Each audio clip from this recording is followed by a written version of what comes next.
Hi, leading ladies. This is Heidi Alexandra, and this is week 7. And really, we don't normally have a video this week or any tasks. Your only activity is to listen into the expert interview call. Now, I know that many of you can't necessarily get onto those calls live because of other commitments or the time of the day, so make sure you pop over to your curriculum page, download the call onto your iPod, and next time you're going for a walk or whatever you're doing, just take a listen to the interview with Jane Warrilow. I know you're going to find it of great value. She's a fantastic coach and businesswoman, and her discussion about resonance and about how you can manage your energy rather than trying to manage time, of which we have, only one resource 24 hours a day, is just spot on. So I hope you really find it of value. So normally I don't have a video this week, but I guess I've been seeing a lot of themes and things coming up on the private forum, a lot of discussions as I've been having one-on-ones with people. So I just wanted to check in and say g'day briefly and just bring you a couple of little tidbits, I guess, about how I feel about becoming rich and getting ahead in business and creating a business that serves you. So I wanted to just stop by and give you some very brief ideas and concepts, because they're really going to tie into what we're going to talk about next week, which is building your business blueprint. And next week we're going to get down into the nitty-gritty of actually developing some plans. And I'll be giving you several options. So some people like a really set, strategic, planned approach, step by step, and I'll be giving you some options and templates for that. And for those of you who are a little more of the creative brain bent and like things to be a bit more organic, a bit visual, a bit more creative, then I'll be giving you some options for how you can create a picture of the future of your business as well. So looking forward to delivering you all of that great content next week. But for now, as a little midweek check-in, I just wanted to talk about the fact that there's more than one way to skin a cat. There is more than one way to become wealthy and rich, in whatever way that means for you in your life and in your business. And I wanted to just share with you a couple of little excerpts, actually, from one of my very favorite books and authors who really got me started on my property investing journey, and that is Robert Kiyosaki. Robert Kiyosaki is one of those great guys that talks about, how to build wealth, how not to just work for hours for dollars. And a couple of the things I just wanted to share, some of the concepts that come from some of his teachings that really kind of bring true and ring home what it is that perhaps you're trying to do, and help you start to rethink and prep yourself ready for doing some planning next week.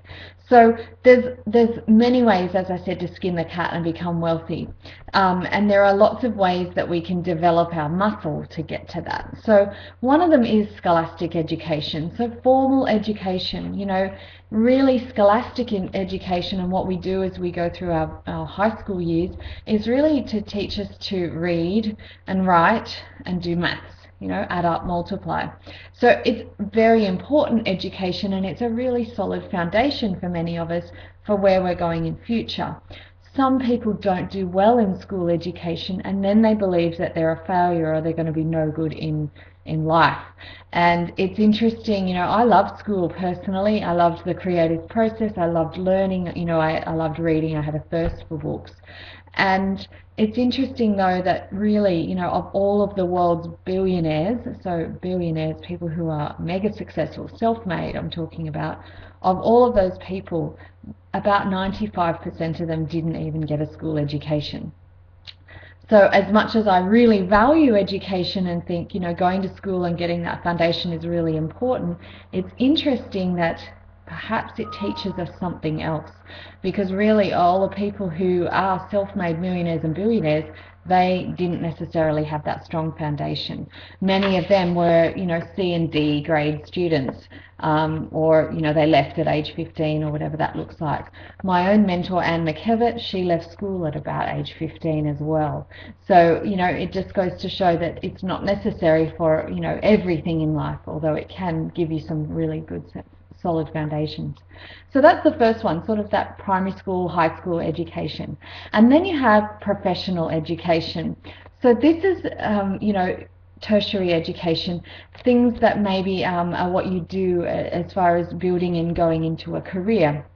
So for many of you, in a lot of your careers, you've done medicine or you've done law or whatever it is that you've done to go into a professional career. And really what I find, it's interesting when you look back on what you're taught, this education teaches you how to work for money. So it really is, often you find at school, the really smart kids, the ones that got in the 90 percentile bracket and above, are really the ones who go on to become doctors, lawyers and accountants. Other professional schools teach people how to become, maybe medical assistants, or maybe you got to learn to be a hairdresser, an electrician, a plumber, things like TAFE or some kind of vocational education. So, really this kind of education is about teaching you how to work for money. It's helping you buy a job with a skill that you have. The third kind of education really then is financial education. So what we're looking at is here, it's learning how to have your money work for you. And I'm curious, I'm wondering how many of you have actually had much of a financial education at all. Have any of you, beyond perhaps reading and searching some things yourself, have you ever been to any formal financial education? And as we talk a lot about cash flow and we're talking about, managing the money side of our business, sometimes that brings up a lot of stuff for us. And often it's just that we don't have enough knowledge and understanding because we haven't had a financial education. So this kind of education is, rather than working for money, it's learning how to make money work for you. And often there are informal ways that we learn that, or we go and seek it out. We maybe find a mentor or someone, or perhaps we've got an enlightened financial advisor, accountant, or someone who likes to pass on some of that information. If not, sometimes one of the biggest teachers with regards to financial education is a financial disaster. Okay, so for some people, many people actually go through a financial disaster. There's been a lot since the GFC, a lot of businesses going out of business, a lot of perhaps people who thought they were going to retire, who now through the GFC have lost lots of their investment money and their superannuation. So now they're finding they have to go back to work, start a new business or do something else. So as you probably know and experienced, and I'm sure it is for many of you who are international here, often at school we don't receive much financial education. And unless we've learnt it at home and maybe a significant relative or someone's taught us, often it's a really important life skill, but we don't get taught how to invest money. I know when I started on my property journey, it took me about 2 years of reading pretty well nearly every book there is on investment, and particularly those on the Australian market, because that's where I wanted to start. I read and read and read and had to really self-educate myself to learn the language of property, to learn, whether I wanted to do something that was positive cash flow or negatively geared and what that meant. Whether, I wanted to put a deal together and then just sell the investment, or whether I wanted to actually buy an asset and have it work for me. So really there was lots of financial education that I had to put myself through in order to then get into the market and start playing. So I just wanted to kind of point out that often, even going through a disaster or losing a lot of money, perhaps, through a separation or a bad business deal or something, can actually be quite good because it can push us into learning a lot more. Many people start to learn a lot more about finances once they get a redundancy. So for many people, they get a redundancy package. Suddenly I've got this glut of money that I haven't had before, and it's looking at how to invest that smartly. Now, I think I was talking to one of you recently on the phone, I think it was actually one of the silver leading ladies, and about friends of mine who own a cafe here in a very large shopping centre chain, and they've recently had to sell their business. It was part of a franchise and they had to sell it back, obviously, to the franchisor. And that's how the franchise companies make money. They don't make money on whatever the product is that they're selling and the commissions they get from that. That's small fry. They get their money through selling the franchise and buying it back and selling it again, because that's where they make, the large profits. So this lovely couple, beautiful pair, actually bought the business originally for about $380,000, and that was bought with a redundancy package. So that's how the cycle begins. They jumped into working in a cafe they'd never worked in the food industry before. They've never worked in that kind of hospitality industry. And it's really interesting that, they struggled, and, the nature of rising costs, huge amounts of rent they had to pay. They've now sold their business back for about $80,000. So that's really scary. They're at the point where they're really starting over again after working for 3 years, both of them about 80 hours a week for not really any profit, well, in actual fact a loss. So often that can be a huge financial educator. They were telling me when I saw them just before in their last week how much they've learned through the process. And they want to almost go into teaching other franchise people looking at franchise opportunities, how to really weigh up the facts, because for them, they just weren't informed enough. They didn't do enough due diligence before they got in. It looked like a great investment, but it ended up not being. So often that's a great way we learn about our financial education. But I'm sure for all of you leading ladies, we don't want to go through that amount of grief in order to find out. So I wanted to list for you, and as I said before, I've got Robert Kiyosaki's book here. I just wanted to read out for you. He has a couple of notes here on some of the ways that you can become rich. So I just wanted to read them out to you because I think it's quite interesting. So the first one, you can become rich by marrying someone with money. Okay, fair enough. Secondly, you can become rich by becoming a crook, he says. And he says the trouble is that by becoming a crook, you tend to associate with other crooks, and that much of business is based on trust. And so part of the challenge is that when you only have other crooks in your business and people you're working with, there's not a lot of trust.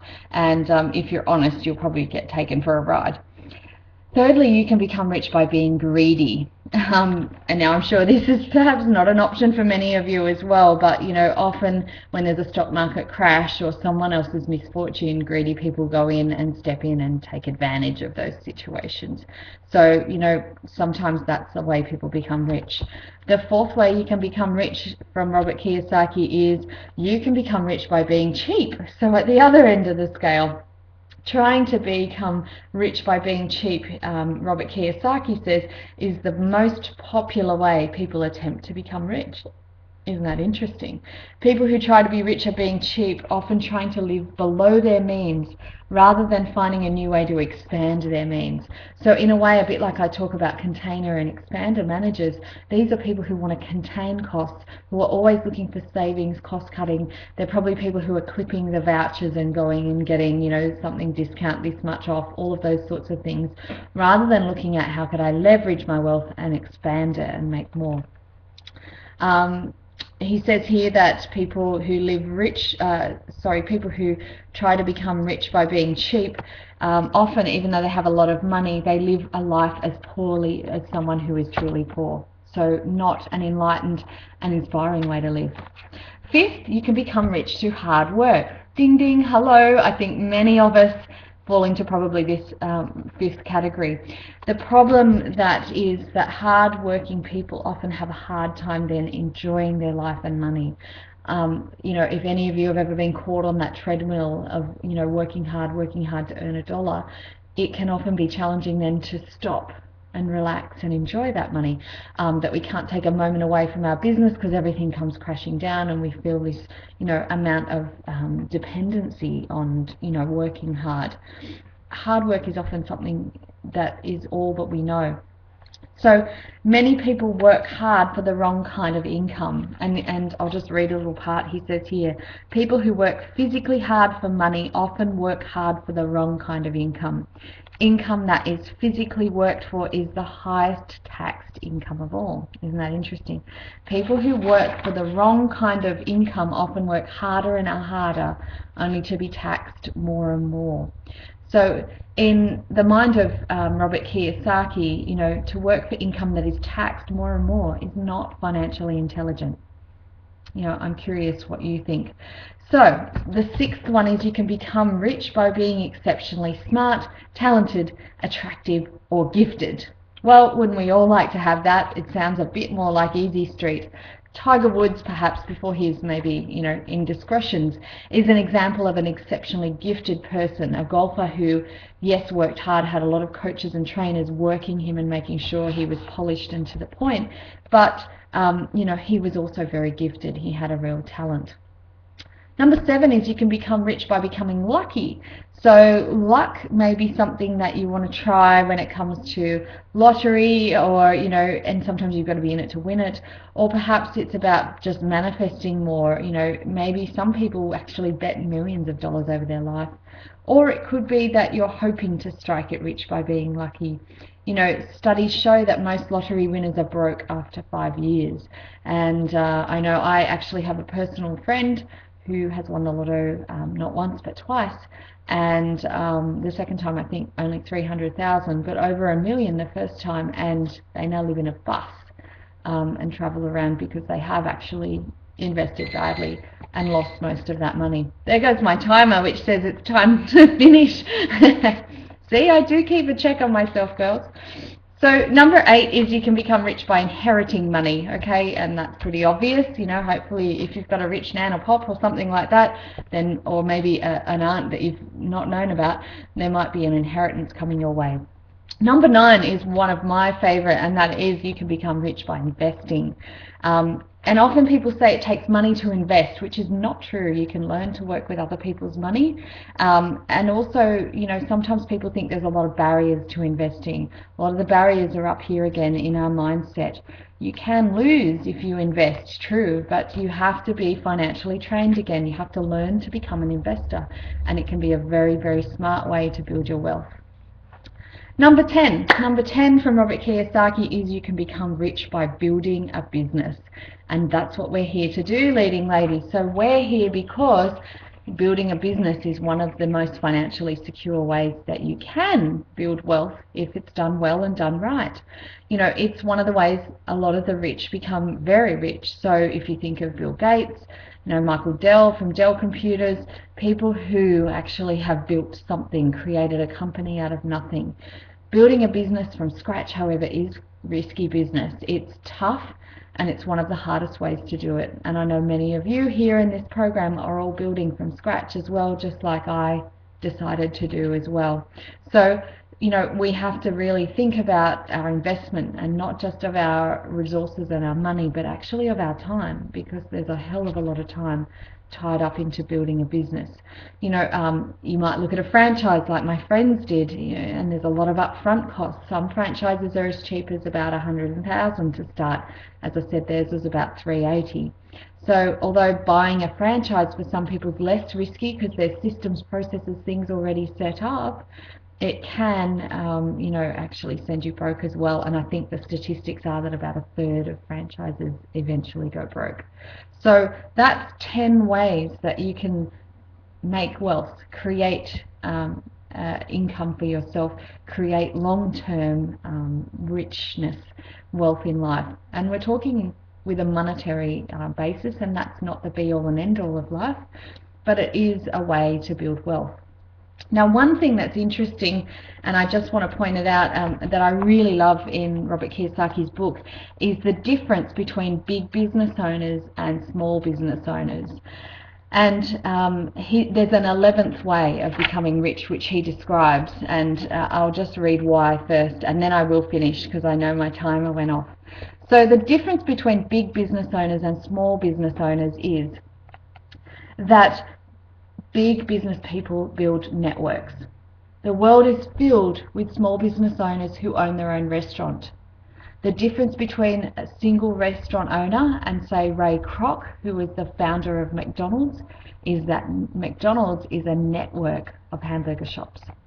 So, another example in contrast, he says a small business owner who owns a television repair shop, so that's a small business owner, got their little storefront somewhere, compared to Ted Turner, who in America built the CNN network, which is the cable news network in America.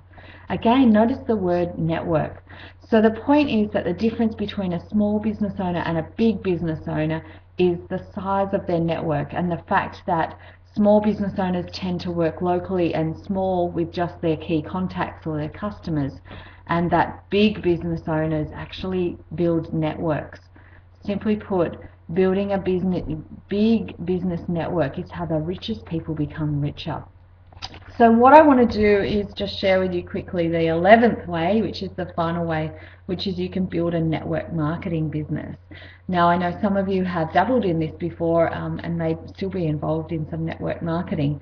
And it's interesting, network marketing is quite, it's been around for a little while, but it's still quite new when it comes to business models. It's not like the bakers and the butchers that have been around for centuries, and it can be quite a good way to acquire wealth.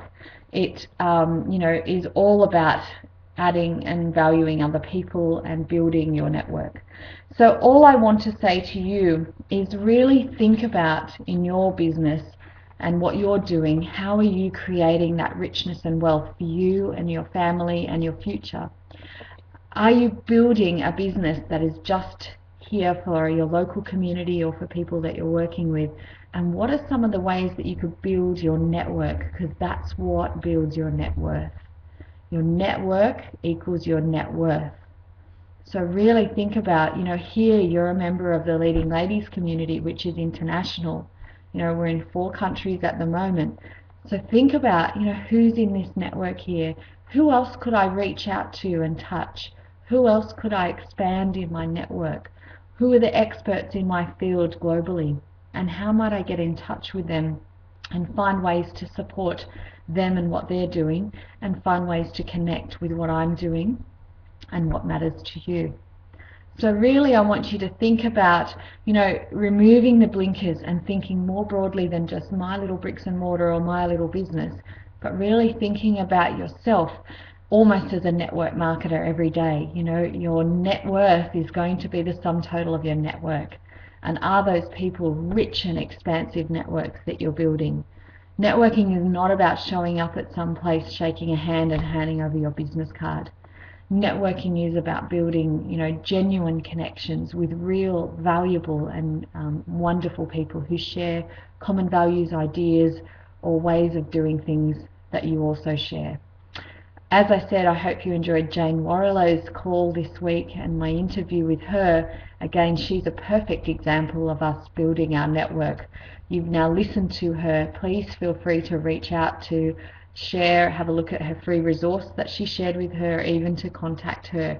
Build your network. I know I have found great value in getting to know Jane, and she has so many networks herself, obviously in America where she lives now, but also in England where she comes from. So it's amazing how much, the ripple effect and how much one connection can lead to other connections. I encourage you to build on those connections. Keep supporting each other in the forum. It's fantastic to see all of you connecting. And for this brief midweek video, which has turned into quite an extensive one, I hope you're enjoying your week, and I really look forward to working on your business model and really thinking about your plans for the future next week. Bye for now, ladies.